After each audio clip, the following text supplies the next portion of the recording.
The stagecoach rattled into Kingston, Nevada on a scorching afternoon in July of 1882, carrying a woman who would change everything about the quiet mining town with a single song. Hannah Oates pressed her gloved hand against the dusty window, watching the wooden buildings blur past as her heart hammered against her ribcage, wondering if she had made the gravest mistake of her 22 years by answering an advertisement for a mail-order bride from a man she had never met. The coach lurched to a stop outside the Wells Fargo office, and Hannah smoothed down her traveling dress, a modest gray affair that had seen better days before she left Ohio 3 weeks prior. Her trunk contained everything she owned in this world, which amounted to precious little beyond some worn clothing, her mother's silver hairbrush, and the one treasure she valued above all else, a collection of sheet music her grandmother had given her before consumption took her 5 years back. "Kingston, miss," the driver called down, his weathered face sympathetic as he helped her descend. "You the bride for Horace Mercer?" Hannah nodded, her throat suddenly too tight for words. She had exchanged exactly 4 letters with Horace Mercer, a merchant who claimed to own a general store and sought a refined woman to be his wife. His letters had been proper and correct, describing a stable life and promising respect and security. He had not mentioned love, but Hannah had learned early that love was a luxury women in her position could not afford. "Mercer is expecting you at his store, just down the main street there." The driver pointed toward a building with a painted sign. "Good luck to you, miss." Hannah collected her trunk with his help and made her way down the dusty street, aware of the stares following her progress. Kingston was clearly a town of men, miners and cowboys and drifters, with few women visible in the afternoon heat. She passed the assay office, a boarding house, and a large establishment with painted letters declaring it the Silver Spur Saloon. Horace Mercer's general store stood between the saloon and a barber shop. Hannah pushed open the door, a bell tinkling above her head, and found herself facing a man of perhaps 50 years, his hair slicked back with pomade, his waistcoat straining across a substantial belly. He looked nothing like the description in his letters, which had suggested a man in his mid-30s of moderate build. "Miss Oates, I presume," Horace said, his small eyes traveling over her in a way that made Hannah's skin crawl. "You are somewhat prettier than I expected, though thinner than ideal." Hannah bristled at his assessment but forced a smile. "Mr. Mercer, I am pleased to finally make your acquaintance." "Yes, well, we shall be married tomorrow morning. I have arranged for the circuit judge to perform the ceremony. Tonight, you will stay at the boarding house. Mrs. Chen runs a respectable establishment." He pulled out a pocket watch and consulted it with a frown. "I trust you brought appropriate attire for a merchant's wife." "Nothing too fancy, you understand, but decent." The cold transaction of it struck Hannah like a physical blow. She had known this was a business arrangement, but some foolish part of her had hoped for at least a modicum of warmth.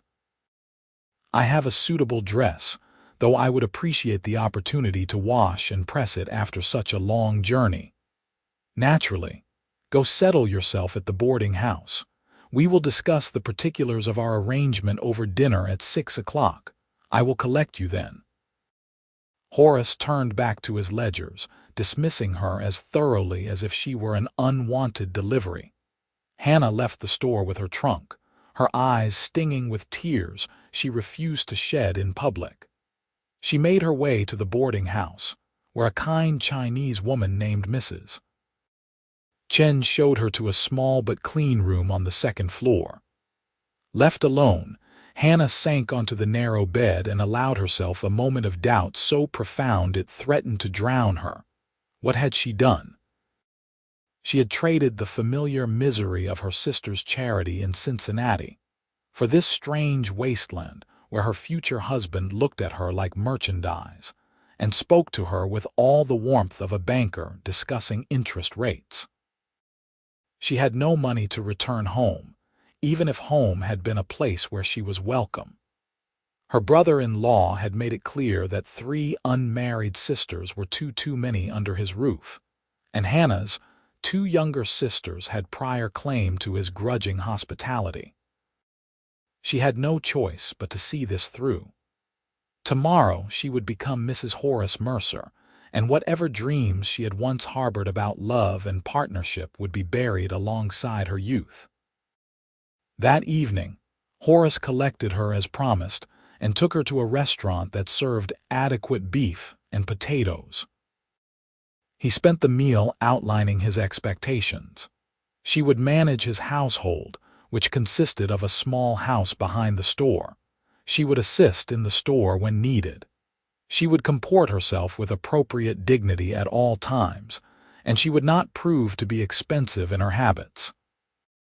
He asked nothing about her, expressed no curiosity about her life before Kingston, and certainly offered no words of comfort or kindness. When he finally returned her to the boarding house, Hannah climbed the stairs with leaden feet, wondering how she would survive a lifetime of such coldness. She lay awake most of the night, listening to the sounds of the town beyond her window. Kingston never seemed to fully sleep. She could hear piano music drifting from the saloon, raucous laughter, the occasional shout or gunshot in the distance. This harsh land seemed to breed harsh people, and she felt utterly alone in the darkness. Morning came too quickly. Hannah rose and put on her best dress, a dark blue silk that had been her mother's, altered to fit her smaller frame. She pinned up her honey-colored hair, studying her reflection in the small mirror above the washstand. Her face looked pale and drawn, her hazel eyes shadowed with sleeplessness and doubt. She pinched her cheeks to bring some color to them and went downstairs to meet her fate. The ceremony took place in Horace's store, with Mrs. Chen and the barber serving as witnesses. Judge Wilson, a portly man with tobacco-stained whiskers, rattled through the words in a monotone that suggested he had performed this ritual 1,000 times and found it tedious. Hannah spoke her vows in a voice that barely rose above a whisper, and when Horace kissed her cheek, his lips were cold and dry. "Well, Mrs. Mercer, let me show you to your new home," Horace said, leading her through the back of the store to a small house that was tidy but utterly devoid of comfort or personality. He showed her the kitchen, the parlor, and the bedroom, all in the span of 10 minutes. "I expect breakfast at 6, dinner at noon when I close the store for an hour, and supper at 7. You will find everything you need in the pantry, which I keep well stocked. I am not an unreasonable man, but I do expect efficiency." He left her there, returning to his store and his ledgers, and Hannah stood in the middle of the kitchen, married and more alone than she had ever been in her life. She spent the day unpacking her meager belongings and familiarizing herself with the house. Horace had not exaggerated about the pantry. It was indeed well stocked with flour, beans, salt pork, and other staples. She prepared supper mechanically, her mind numb with the reality of her new existence. The days that followed established a grim routine. Horace was not cruel, precisely, but he was utterly indifferent to her as a person. He wanted his meals on time, his shirts pressed, and his house kept clean. Beyond that, he seemed to have no interest in her whatsoever, including, to her profound relief, the marital intimacies she had dreaded. He slept on his side of the bed, a rigid barrier of blankets between them, and never reached for her in the darkness. Hannah performed her duties with mechanical precision, finding small comforts where she could. She established a kitchen garden in the patch of dirt behind the house, coaxing vegetables from the stubborn Nevada soil. She organized the household with quiet efficiency. And in the afternoons, when Horace dozed after his dinner, She would take out her grandmother's sheet music and run her fingers over the notes, imagining the sound of the melodies in her mind, since she had no instrument to play them. Music had been her greatest joy once. Her grandmother had been a singer of some renown in Philadelphia before marriage had brought her west to Ohio, and she had taught Hannah everything she knew. Hannah had a voice that could make strong men weep and hard women soften, or so her grandmother had always said. She had sung in church, at community gatherings, at harvest festivals. Music had been the one thing that made her feel truly alive, truly herself, but there was no place for singing in her new life. Horace had made his opinion of music clear when he discovered her sheet music while she was unpacking. "Frivolous nonsense," he had declared. "A waste of time better spent on productive activities. I trust you left such childish pursuits behind in Ohio." Hannah had nodded and tucked the music away, but she had not thrown it away. She could not. It would have been like cutting out her own heart. 3 weeks after her arrival in Kingston, Hannah was purchasing supplies at the dry goods store next to the assay office when she overheard 2 men talking about the saloon. "Charlie is leaving," one said. "Going back to San Francisco. Says he has had enough of this dusty hellhole." "Who is going to play piano at the Silver Spur then?" the other asked. "Place is not the same without music. Walt says he is putting out word, but good piano players are not exactly thick on the ground in these parts." Hannah felt something stir in her chest, a feeling she had not experienced since arriving in Kingston. Hope, perhaps, or longing. The chance to sing again, to feel music flowing through her, seemed like water in the desert. But Horace would never approve. He had made his views abundantly clear. She pushed the thought aside and returned home with her purchases, but it nagged at her through the afternoon and into the evening. That night, lying rigid beside her indifferent husband, Hannah made a decision that would alter the course of her life. She would go to the saloon and inquire about the position. She would not tell Horace. What he did not know could not make her life more miserable than it already was, and she would rather risk his anger than continue in this gray half-life of joyless domesticity. The next afternoon, while Horace napped, Hannah changed into her gray traveling dress and made her way down the street to the Silver Spur. Her heart pounded so hard she could hear it in her ears as she pushed open the swinging doors and stepped inside. The saloon was nearly empty in the afternoon lull. A bartender polished glasses behind a long wooden bar. 2 card tables stood vacant, chairs pushed in. A battered piano occupied one corner, and stairs led up to what Hannah presumed were rooms for the saloon girls. Everything smelled of tobacco smoke, whiskey, and sawdust. "Help you, miss?" The bartender looked surprised to see a respectable woman in his establishment.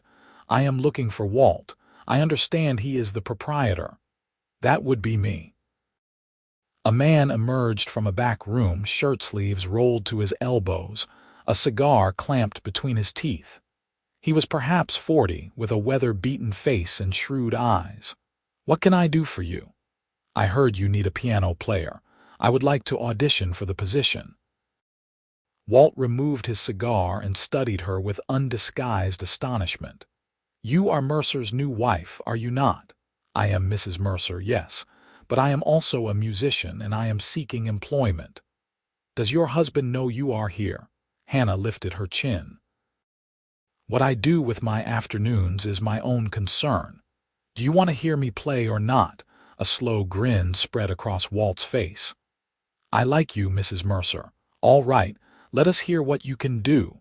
Fair warning, though, the piano has seen better days." Hannah walked to the instrument with her heart singing. The piano was indeed battered, with several keys that stuck and tuning that left much to be desired, but it was a piano, and she had not touched one since leaving Ohio. She sat down, flexed her fingers, and began to play. She chose a popular ballad first, something she knew the miners and cowboys would recognize. Her fingers found the keys easily despite the months away from an instrument, and the muscle memory of countless hours of practice took over. The sound filled the empty saloon, clear and true despite the piano's imperfections. When the song ended, Walt was staring at her with unconcealed amazement. "You can sing too." "I can. Let me hear it." Hannah closed her eyes and opened her mouth, and out poured the song her grandmother had taught her when she was 10 years old, a haunting Irish ballad about lost love and longing. Her voice soared through the saloon, rich and pure, carrying all the emotion she had been forced to suppress for weeks. She poured her loneliness into the song, her disappointment, her fading hope. When the last note died away, she opened her eyes to find Walt wiping at his face with the back of his hand. "You are hired," he said gruffly. "I will pay you $2 a night, 6 nights a week. Sunday we are closed. You play from 7 until midnight with a 15-minute break at 9. Can you start tonight? $2 a night, $12 a week, a fortune compared to nothing, and more importantly, a reason to feel alive again. I can start tonight. Does Mercer know?" Hannah met his eyes squarely. "Not yet, but he will not prevent me from coming. I promise you that." She returned home and prepared supper in a state of nervous excitement. When Horace sat down to eat, she served him his meal and then remained standing, hands clasped in front of her. "I have taken employment at the Silver Spur Saloon. I will be playing piano and singing 6 nights a week from 7 until midnight. I start this evening." Horace looked up from his plate, his expression stunned. "Absolutely not. It is unseemly for my wife to work in a saloon. I forbid it." "You have forbidden me everything that brings me joy," Hannah said, her voice steady despite her racing heart. "You have made it clear that I am here to cook and clean and nothing more. The saloon will pay me wages, which I will keep for myself, and what I do in the evenings is my own concern. You are always asleep by 9 o'clock anyway. You will hardly notice my absence." "I will notice the scandal. What will people think?" "I do not care what they think. I am going." Horace stood, his face reddening. "You will obey me. I am your husband." "You are my husband in name only," Hannah said, and the truth of it rang through the room. "You wanted a housekeeper, not a wife. You have one. But you do not own me, Horace Mercer, and I will not live the rest of my life in this gray prison you have created.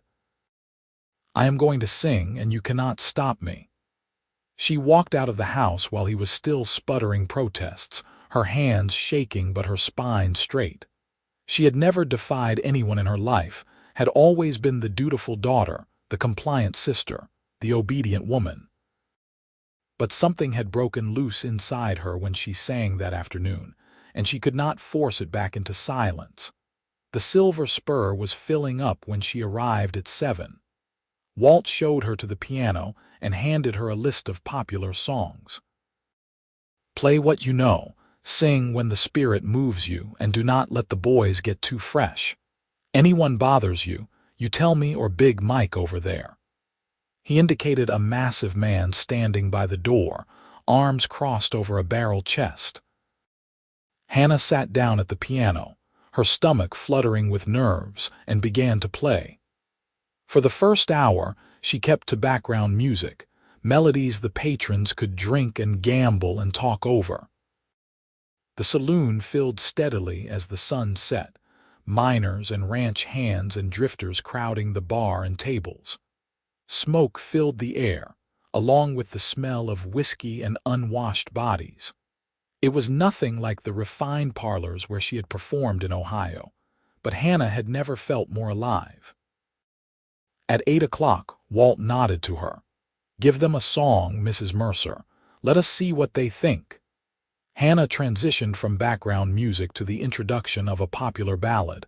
Then she began to sing. The effect was instantaneous and profound. Conversation stopped mid-sentence.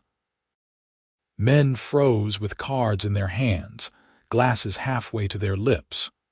The whole saloon went quiet, every eye turning toward the piano where Hannah sat, her voice pouring out over the crowd like honey, like whiskey, like everything beautiful and heartbreaking in the world. She sang with her eyes closed, lost in the music, unaware of the impact she was having.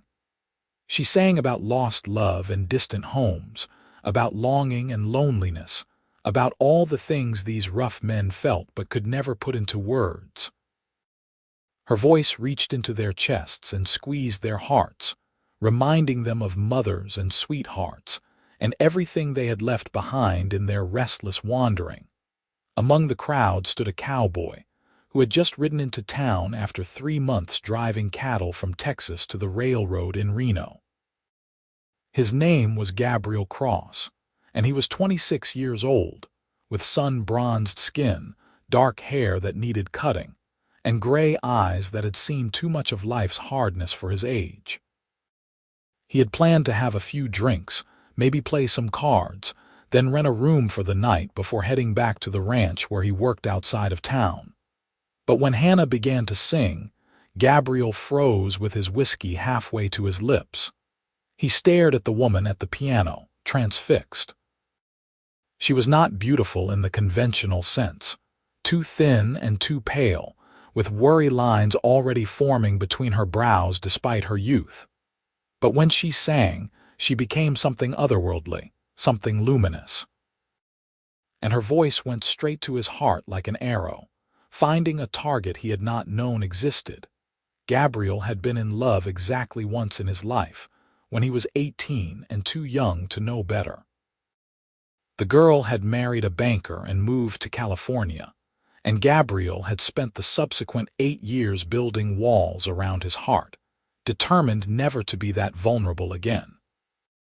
He had cultivated a reputation as a lone wolf, a man who worked hard, fought hard, and never stayed in one place long enough to form attachments. He drifted from ranch to ranch, job to job, always moving, never settling. But in the space of a single song, all those carefully constructed walls came tumbling down. Gabriel lost his heart on the first note, and by the time the song ended, he knew with absolute certainty that he would never be the same. The saloon erupted in applause and shouts for more. Hannah opened her eyes, startled by the response, and her gaze swept across the crowd. For just a moment, her eyes met Gabriel's, and something passed between them, a recognition so profound, it seemed impossible between strangers. Then she looked away and began another song, and Gabriel stood rooted to the floor, his world fundamentally altered.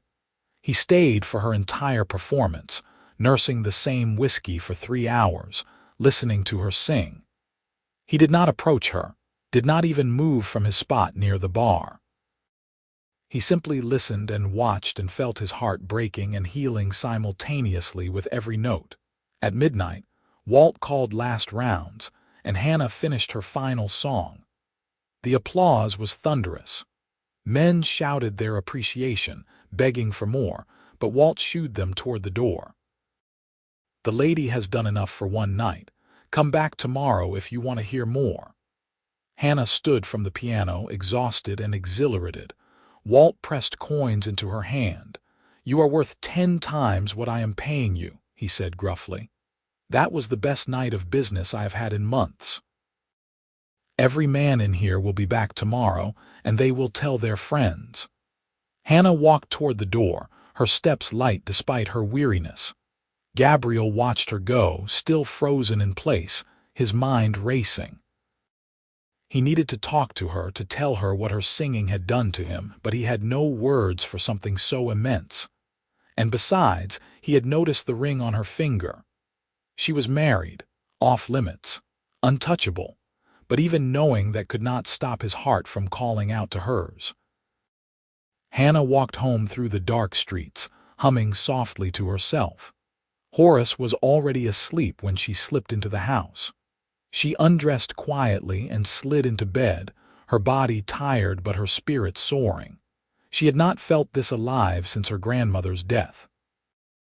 Music had always been her salvation, and now it would be her lifeline in this harsh new world. The next evening, she returned to the Silver Spur, and Gabriel was there waiting. He had told himself he would not come, that it was foolish and pointless to torture himself this way, but his feet had carried him through the saloon doors at 6:45, and he had claimed a table near the piano where he could watch her fingers move across the keys. This time, when Hannah sang, she found his face in the crowd almost immediately. Something about his intense focus drew her gaze, and when their eyes met, she stumbled over a note, her concentration wavering. She looked away quickly, but she could feel his presence like a physical weight throughout the evening. Gabriel came back the next night, and the next, and the next. He never approached her, never spoke to her beyond a polite nod, but he was always there, always watching with those gray eyes that seemed to see straight through her carefully maintained composure. Hannah told herself it meant nothing. She was a married woman. This cowboy was just another patron of the saloon. But she found herself looking for him each evening, and on the rare nights when he did not appear, she felt an inexplicable disappointment that colored her entire performance. 3 weeks after Hannah started singing at the saloon, Gabriel finally found the courage to approach her during her break. She was sitting at a corner table, sipping water and resting her voice, when he appeared at her side, hat in hand. "Mrs. Mercer, I hope you will forgive the intrusion," he said, his voice deep and roughened by years of shouting over cattle and wind. "I wanted to tell you that your singing is the most beautiful thing I have ever heard." Hannah looked up at him, and her breath caught. Up close, he was even more compelling, with a face that was all hard planes and sharp angles, softened only by the vulnerability in his eyes. "That is very kind of you to say, Mr. Cross, Gabriel Cross. I work at the Circle K Ranch about 10 miles out of town." "Pleased to meet you, Mr. Cross." "Please, just Gabriel." An awkward silence fell between them, heavy with things neither could say. Finally, Gabriel cleared his throat. "I should let you rest. I just wanted you to know that your music means something. It is not just entertainment." "It is, well, it is important." He turned to go, and Hannah found herself speaking before she could think better of it. "Do you play anything, Gabriel?" He turned back, surprise flickering across his face. "Guitar, a little. My mother taught me before she passed. I am not very good." "Music is not about being good. It is about feeling something true." Hannah paused, then added impulsively, "Perhaps you could bring your guitar sometime. We could play together." The smile that broke across Gabriel's face was like the sun emerging from behind clouds. "I would like that very much." It became their ritual. Gabriel would bring his guitar on Saturday nights, and during Hannah's break, they would play together in the corner of the saloon. Gabriel had underestimated his skill. He played with a simple, honest beauty that complemented Hannah's more refined technique. Together, they created something greater than either could achieve alone. They talked during those breaks, careful conversations that skimmed the surface of deeper truths. Gabriel told her about growing up in Texas, about losing his parents to fever when he was 17, about drifting through life never quite finding a place to belong. Hannah told him about Ohio, about her grandmother's singing, about the letters she still received from her younger sisters detailing the small dramas of their lives. They did not talk about her marriage, or why a woman like her was married to a man like Horace Mercer. They did not talk about the way Gabriel's hand would sometimes brush hers when they were reaching for sheet music, or the electric current that ran through both of them at the contact. They did not talk about the fact that they were falling in love, slowly and inevitably, like a river carving through stone. Horace remained oblivious to everything except his ledgers and his store. Hannah continued to perform her wifely duties with mechanical efficiency, and Horace seemed content with the arrangement. He had complained about her saloon employment exactly once more, and when Hannah had threatened to leave him entirely if he interfered, he had subsided into sullen acceptance. They lived in the same house like strangers sharing a boarding house, polite and distant. Hannah knew this could not continue forever. She was living a half-life, split between the gray daylight existence as Mrs. Horace Mercer and the vivid nighttime world at the Silver Spur where she could breathe and feel and be herself. And increasingly, that nighttime world revolved around Gabriel Cross and the way he looked at her when she sang, like she was water in the desert, like she was everything beautiful in a harsh world. It was a cold evening in late October when everything changed. Gabriel arrived at the saloon earlier than usual, his face grim. He waited until Hannah's break, then drew her aside to a quiet corner. "I need to tell you something," he said without preamble. "The Circle K is selling out. The new owner does not need as many hands. I have been let go." Hannah felt her stomach drop. "What will you do?" "There is work down in Arizona territory. I have a friend who runs a ranch near Tucson.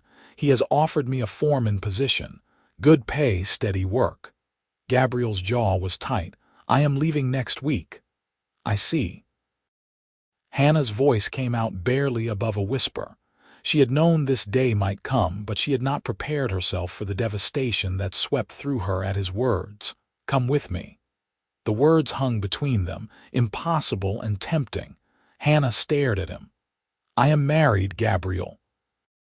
"I cannot just leave." "Are you married, though? Really? Or are you just legally bound to a man who treats you like unpaid help?" Gabriel's voice was low and urgent. "I have watched you for months now, Hannah.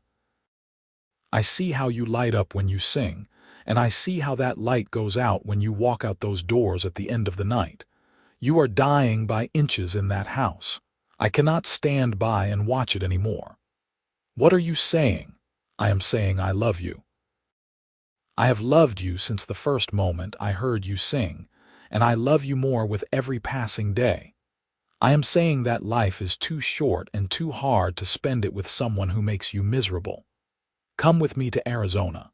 Divorce Mercer if you have to, or we will figure something else out. Just do not stay here and fade away." Hannah pressed her hands to her face, overwhelmed. Everything he was saying echoed the desperate longing in her own heart, but it was impossible. She had made vows. She had obligations. Women did not simply walk away from their marriages, no matter how unhappy. The scandal would be immense. She would be shunned, called a fallen woman, worse. But as she stood there, Gabriel's words echoing in her ears, Hannah realized something fundamental. She had spent her entire life doing what was proper and expected, and where had it gotten her? Trapped in a loveless marriage to a man who saw her as a servant, living a half-life of suppressed dreams and swallowed disappointments. For once in her life, she could choose herself. She could choose joy. She could choose love. "I will come with you," she whispered. Gabriel's arms came around her, holding her close. She could feel his heart pounding against her cheek. "You are sure?" "No, but I am sure that staying is a kind of death and I cannot do it anymore.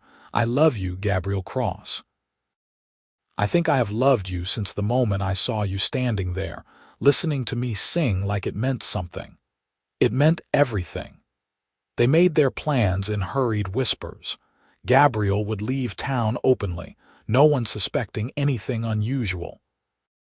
Hannah would wait 3 days, then would tell Horace she was going to visit her sister in Sacramento.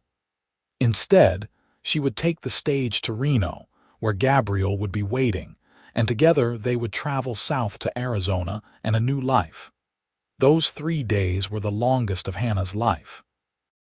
She moved through her duties in a daze of terror and anticipation.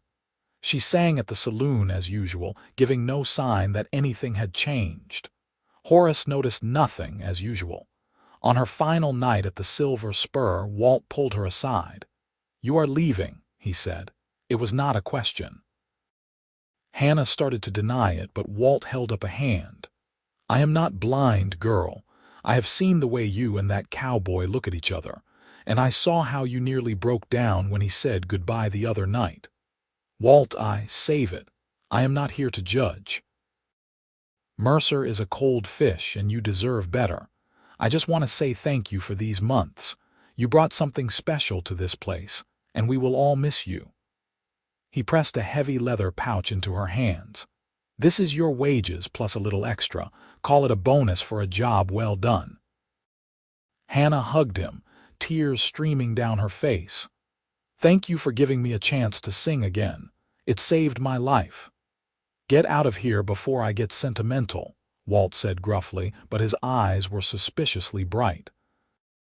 The next morning, Hannah packed a small bag with her essentials, including her grandmother's sheet music. She left a note for Horace on the kitchen table, keeping it brief and honest.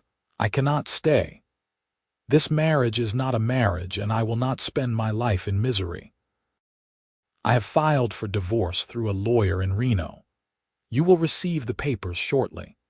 I am sorry for any embarrassment this causes you, but I am not sorry for leaving."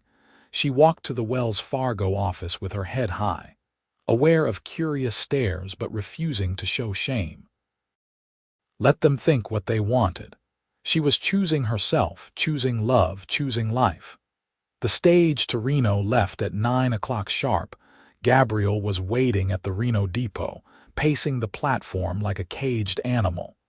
When he saw Hannah descending from the stage, relief flooded his face. He pulled her into his arms, heedless of the other travelers watching. "I was afraid you would change your mind," he confessed. "Never," Hannah said fiercely. "Where do we go from here?" They found a lawyer that afternoon, a pragmatic woman named Martha Hendricks, who specialized in what she called unfortunate entanglements. For a reasonable fee, she agreed to file divorce papers in Nevada, which had some of the most liberal divorce laws in the country. The process would take several months, but Hannah would be free. "Now what?" Hannah asked as they left the lawyer's office. "Now we go to Arizona and start building a life together," Gabriel said.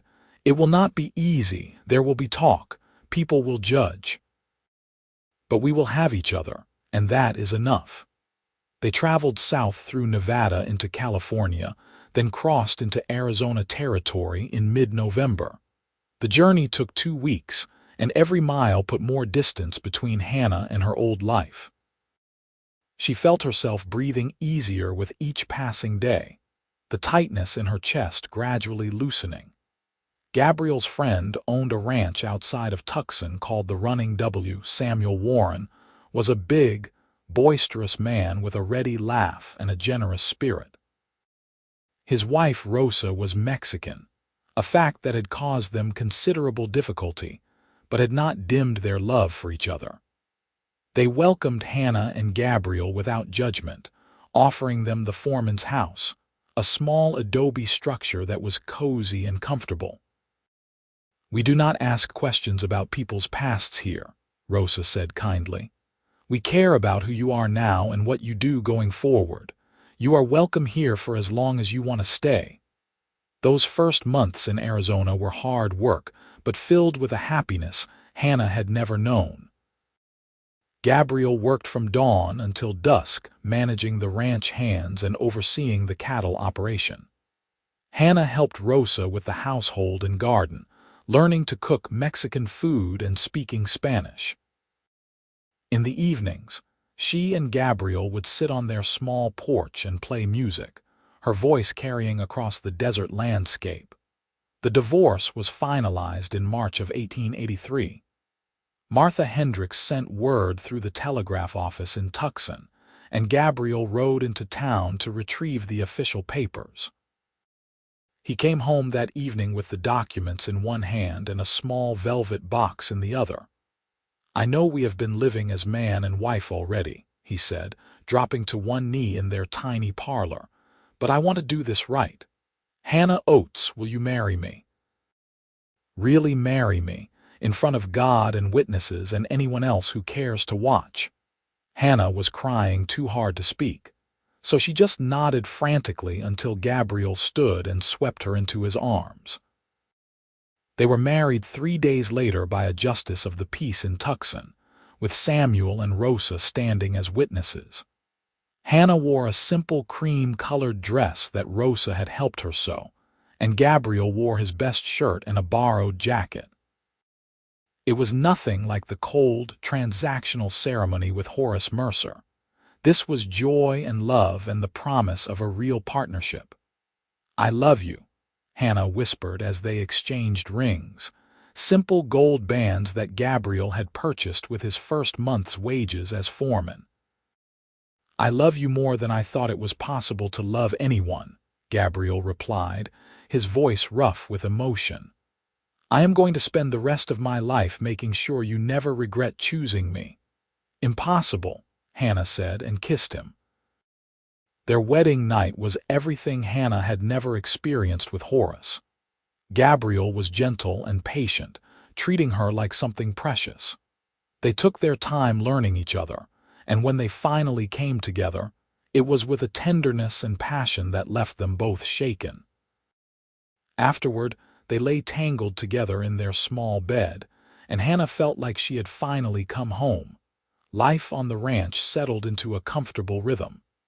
Gabriel proved to be an excellent foreman, respected by the ranch hands and trusted by Samuel. The running W prospered under his management. Hannah discovered that she had a gift for raising chickens and turkeys, and soon she had a thriving poultry operation that brought in additional income. She also occasionally sang at social gatherings in Tucson, earning a reputation as the woman with the voice like an angel. In September of 1883, Hannah realized that her monthly courses had not come. She told Gabriel that evening, and he picked her up and spun her around, whooping with joy. Their son was born in April of 1884, a healthy baby with his father's gray eyes and his mother's coloring. They named him Matthew Samuel Cross, and Gabriel cried when he held his son for the first time. "I never thought I would have this," he confessed to Hannah as she lay exhausted but glowing in their bed, their infant son sleeping peacefully in a cradle Gabriel had built himself. "A wife I love, a child, a home. I spent so many years just drifting, never belonging anywhere. You gave me everything." "We gave each other everything," Hannah corrected gently. "You saved me, Gabriel. You gave me permission to choose myself, to choose joy. I would have died in that gray existence if not for you." Matthew was a sweet baby who grew into a curious toddler. Gabriel proved to be a natural father, patient and playful, always willing to get down on the floor and play with wooden horses or read the same story 17 times in a row. Hannah would watch them together and feel her heart overflow with gratitude for the unexpected path her life had taken. 2 years after Matthew's birth, their daughter arrived.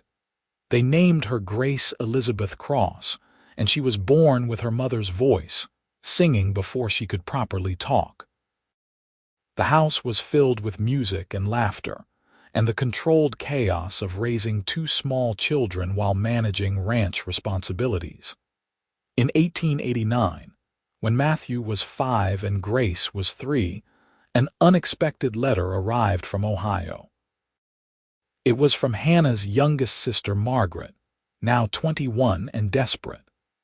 Their middle sister had died in childbirth the previous year, and Margaret was trapped under the control of their tyrannical brother-in-law, who saw her as free labor for his household and his now motherless children.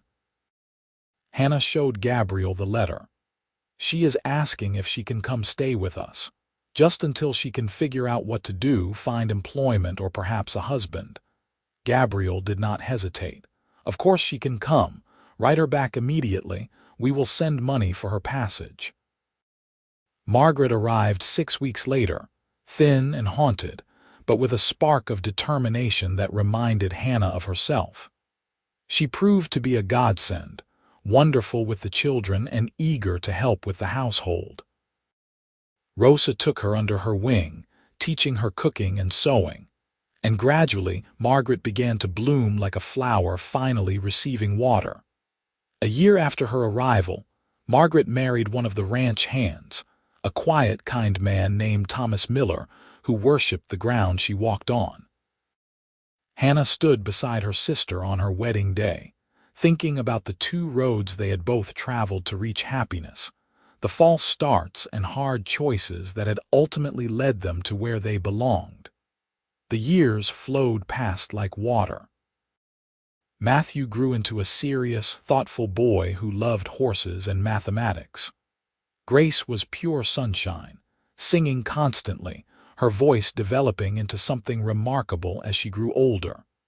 Hannah taught her everything her grandmother had taught her, passing down the musical legacy. In 1892, Hannah gave birth to twin boys, Daniel and James, who were holy terrors from the moment they could crawl. Gabriel joked that they had been given twins so they would understand they could never have peace again. But even in the exhausting chaos of 4 children, Hannah and Gabriel's love never wavered.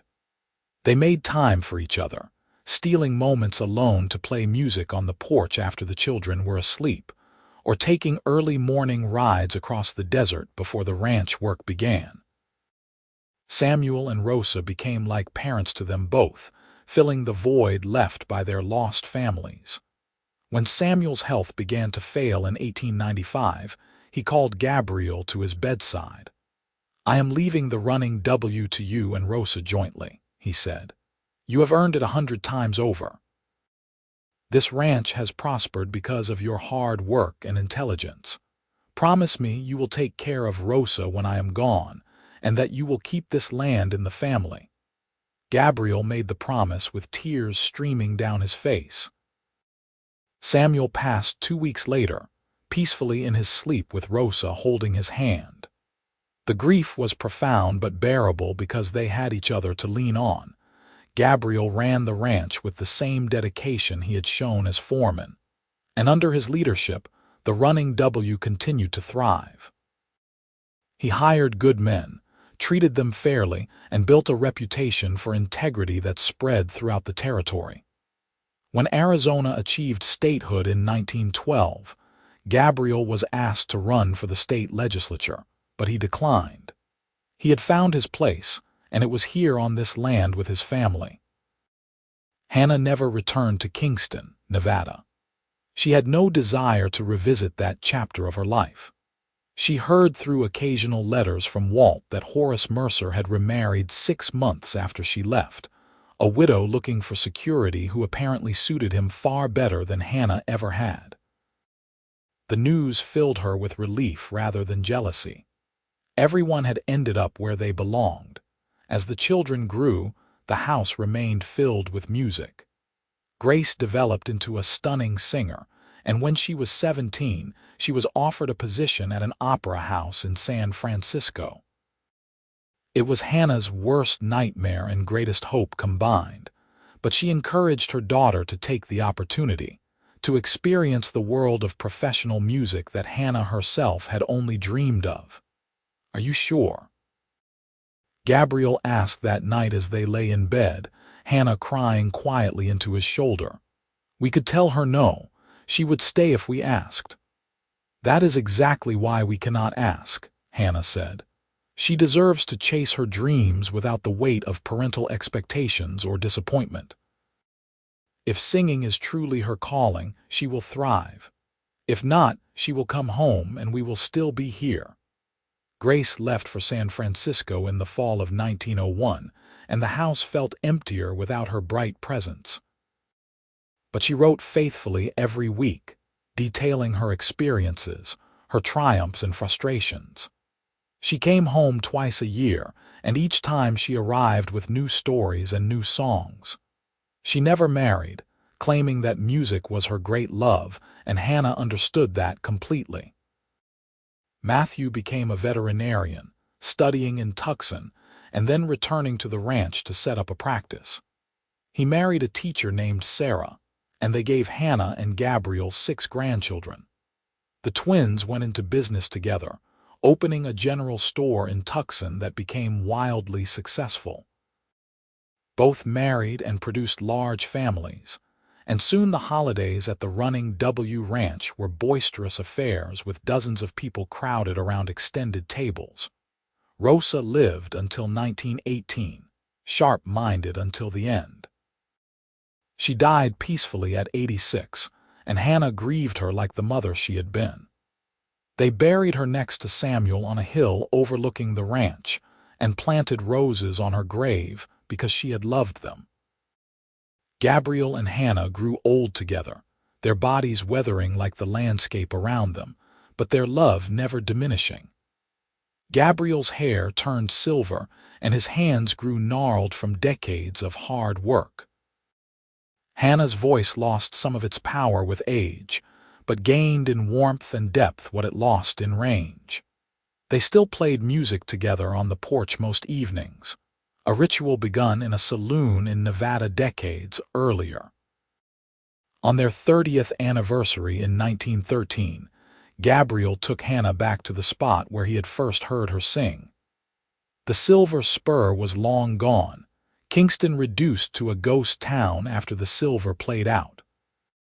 But Gabriel had purchased the piano from Walt before the saloon closed, and he had kept it all these years in their parlor.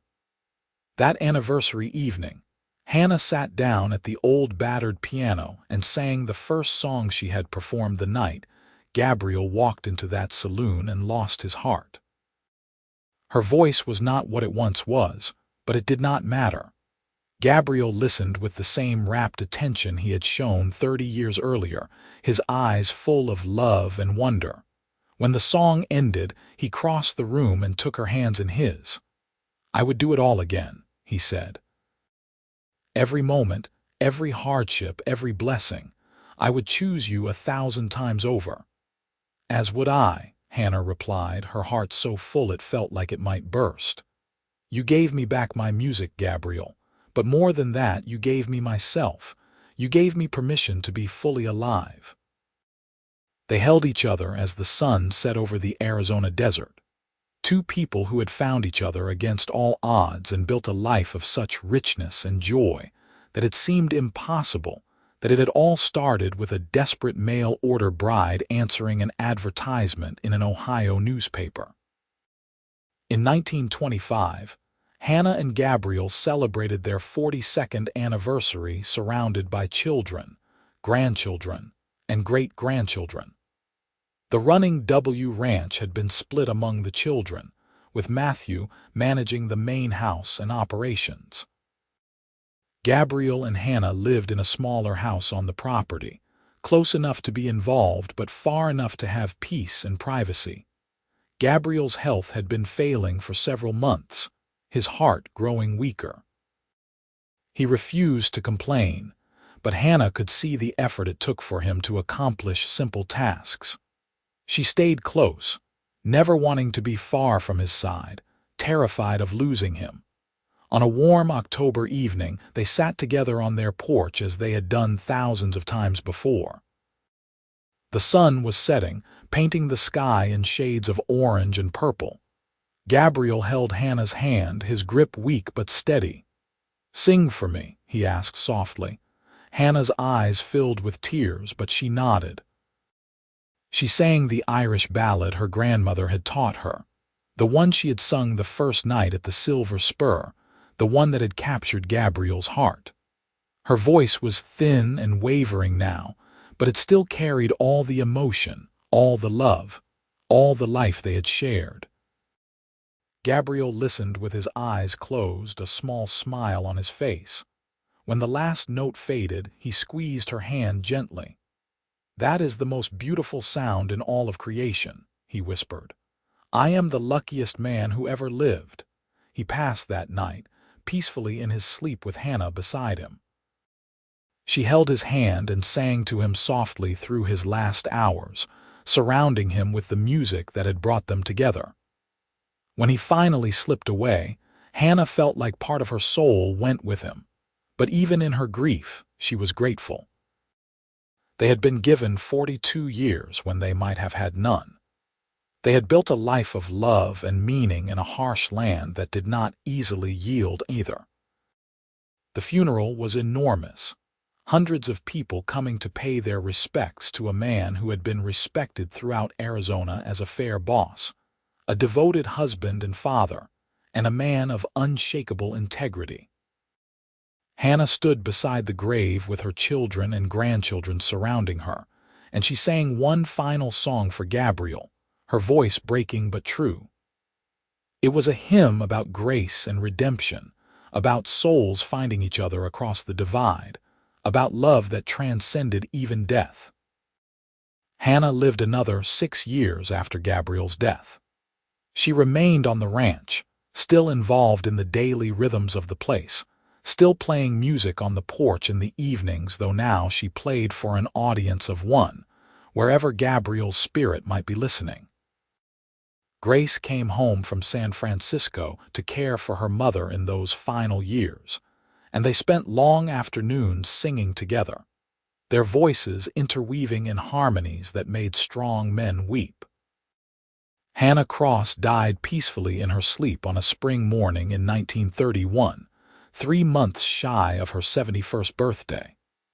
They buried her beside Gabriel on the hill overlooking the ranch, and all of her children and grandchildren and great-grandchildren gathered to sing her home.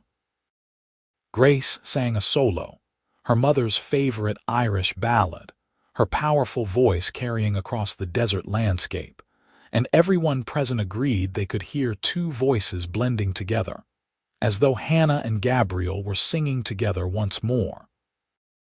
The Running W Ranch remained in the Cross family for generations. The old piano that Gabriel had rescued from Kingston stayed in the family parlor, and Cross children learned to play on its yellowed keys.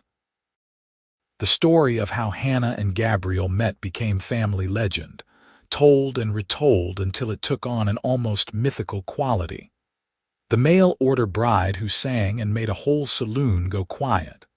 The cowboy who lost his heart on the first note.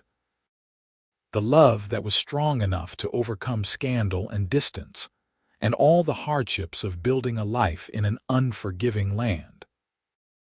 In the family Bible, carefully preserved and passed down through the generations, Hannah had written on the flyleaf in her elegant script, "We are given one life to live, one chance to choose joy over duty, love over convention, music over silence.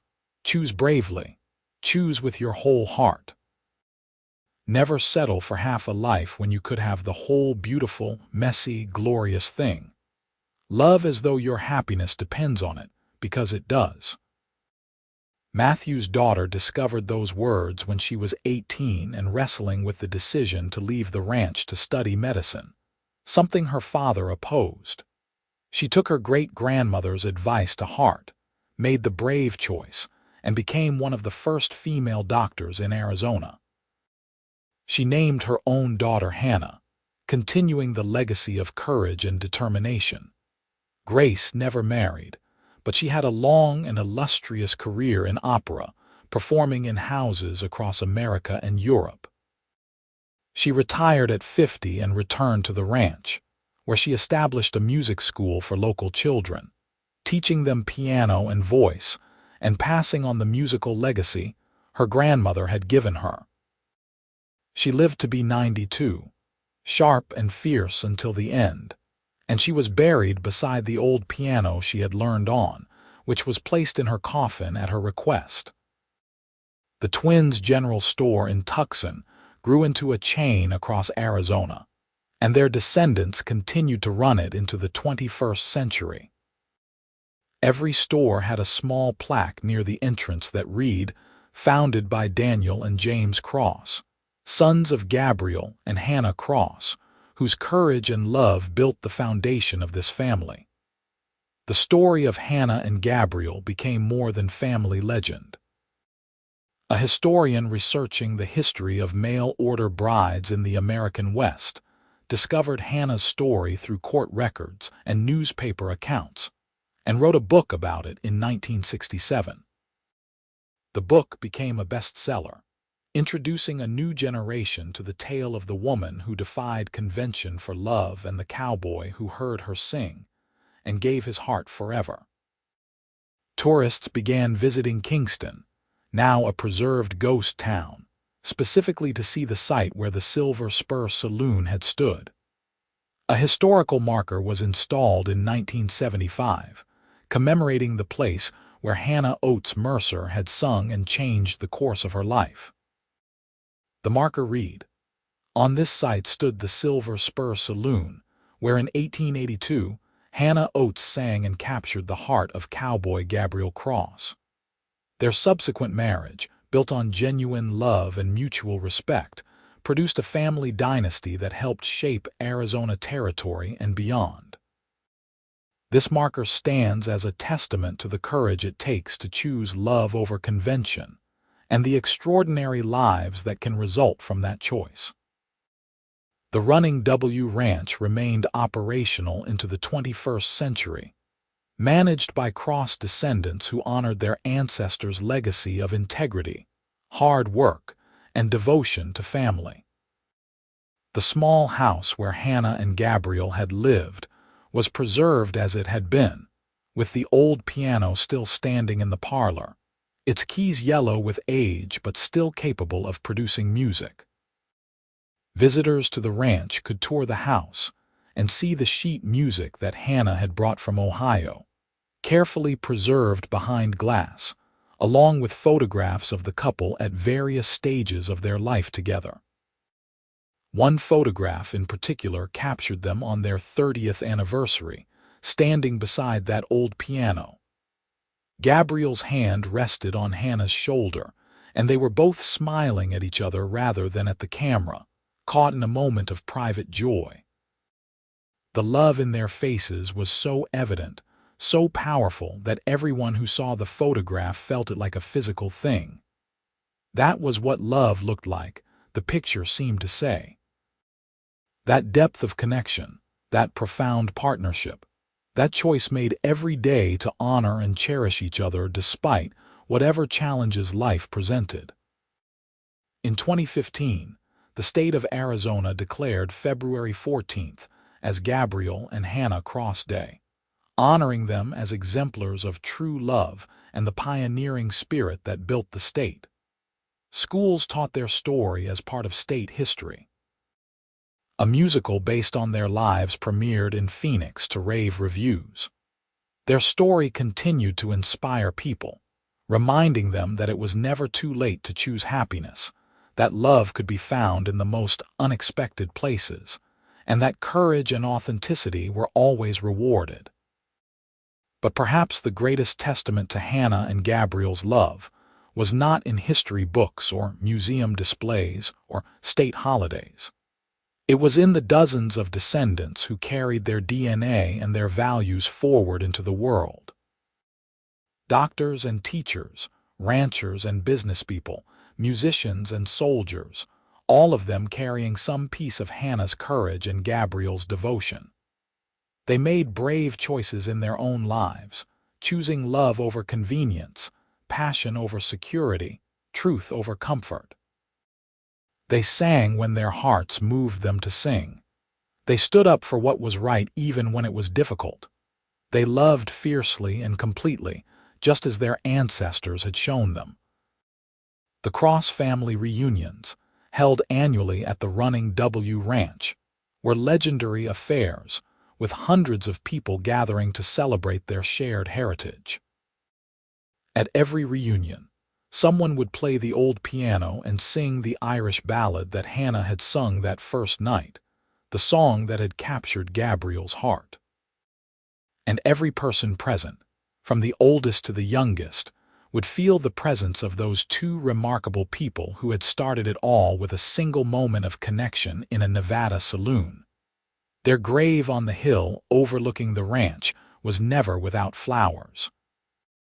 Family members and visitors alike left bouquets, creating a constantly changing display of color and life.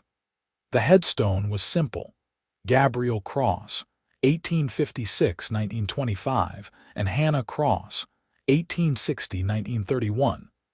beloved husband and wife, devoted parents, courageous souls. Beneath that, a single line from the Irish ballad that had bound them together. And should we never meet again, my love for you remains. But they had met again, in every sunset over the desert, in every note of music played on that old piano, in every act of courage by their descendants, in every choice made for love over convenience. Their story was not just history.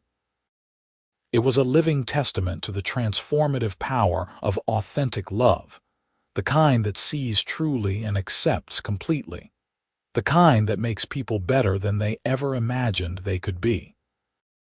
The old piano finally gave up in 2018, its strings breaking one by one until it could no longer produce sound.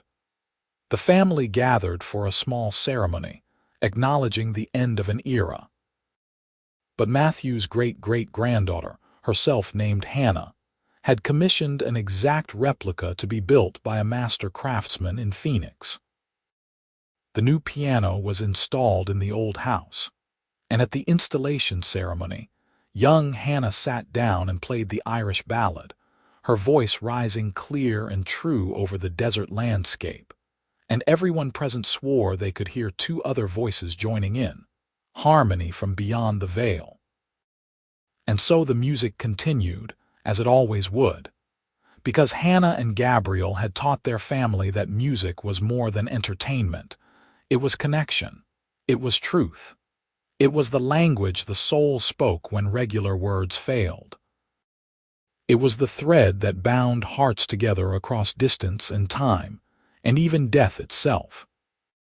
The story that had begun with a desperate woman answering an advertisement, and a lonely cowboy walking into a saloon continued to unfold through generations, each chapter adding to the epic tale of love, courage, and the beautiful messy glory of choosing to live authentically. It was a reminder that the most important moments in life often happened when we least expected them, that love could strike like lightning and change everything in an instant, and that the courage to choose joy over duty could echo through generations. Hannah Cross had sung, and the whole saloon had gone quiet. Gabriel Cross had lost his heart on the first note. And from that single moment of connection had grown a love story for the ages, a testament to the extraordinary power of two ordinary people choosing to be brave enough to reach for happiness. Consequences be damned. Their legacy was not just in the land they had stewarded, or the business they had built, or the children they had raised. It was in the courage they had modeled, the love they had embodied, and the reminder they left for every generation that followed. Choose love, choose joy, choose with your whole heart, and never settle for half a life when you could have everything. The sun set over the Running W Ranch as it had done countless times before, painting the sky in brilliant shades that defied description. And if you listened closely, on the wind that whispered through the mesquite and creosote, you could hear music. A woman's voice singing an old Irish ballad, and a man's deeper voice joining in harmony. The sound of two souls who had found each other across the vastness of chance and circumstance, and who would never be truly separated. The sound of a love that transcended time itself, eternal and true, a beacon of hope for every heart brave enough to reach for it. And in the house on the hill, the new piano stood ready, waiting for the next Cross descendant to sit down and add their own voice to the never-ending song, the melody that Hannah had started all those years ago when she walked into a saloon in Kingston, Nevada, and dared to sing her truth. The music played on, as it always would, a symphony of courage and love that would echo through the generations for as long as there were Cross descendants to carry it forward. The story was complete, the circle unbroken, the legacy secure. And above it all, if you believed in such things, two souls danced together in eternal harmony, their love story finally told in full.